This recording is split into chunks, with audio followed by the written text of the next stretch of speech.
शरद पवार गटाचे खासदार अमोल कोल्हे यांनी अजित पवारांना काका का या प्रश्नाला कवितेच्या माध्यमातून जोरदार उत्तर दिलं. पाहूयात. हा प्रश्न सध्या महाराष्ट्रात बऱ्याच ठिकाणी विद्यार्थी येतोय. काका का याच्यावर फक्त भाष्य करतो.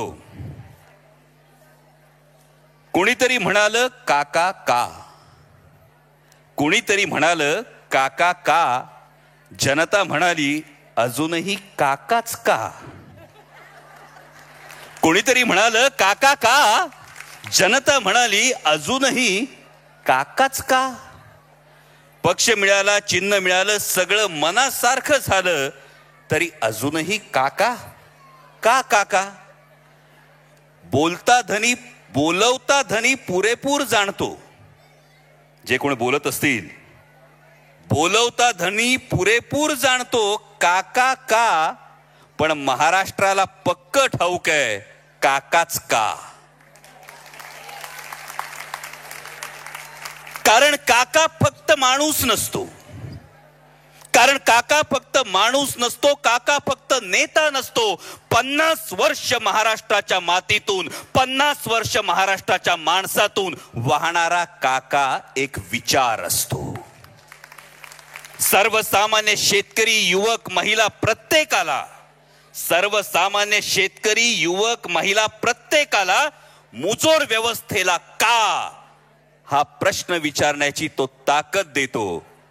काटेवाडीच्या का पासून कारगिलच्या का पर्यंत, काटेवाडीच्या का पासून ते कारगिलच्या का पर्यंत, काळ्या मातीच्या का पासून ते कणखर कातळापर्यंत महाराष्ट्राची दिल्लीतली ओळख काका, काकाच असतो. कांदा कापूस कांदा कापसापासून कारखान्याच्या कापर्यंत, कांदा कापूस कारखान्याच्या कापर्यंत प्रत्येकाचा आधार काका असतो. शेताच्या बांधावर काका असतो, विचारवंतांच्या बैठकीत काका असतो, उद्योगधंद्यांच्या धोरणात काका असतो, आणि म्हणून महाराष्ट्राचा अभिमान काका असतो. आणि म्हणूनच हे पुढचं फार महत्वाचं आहे. हे का होतं, का घडतं हे समजून घेण्यासाठी पुढच्या ओळी फार महत्वाच्या आहे. शेताच्या बांधावर काका असतो, विचारवंतांच्या बैठकीत काका असतो, उद्योगधंद्यांच्या धोरणात काका असतो, महाराष्ट्राचा अभिमान काका असतो. आणि म्हणूनच दिल्लीला महाराष्ट्राला झुकवण्यासाठी काका हवा असतो. आणि महाराष्ट्राला, म्हणूनच दिल्लीला महाराष्ट्राला झुकवण्यासाठी काका हवा असतो. आणि महाराष्ट्राला स्वाभिमानानं लढण्यासाठी काकाच हवा असतो.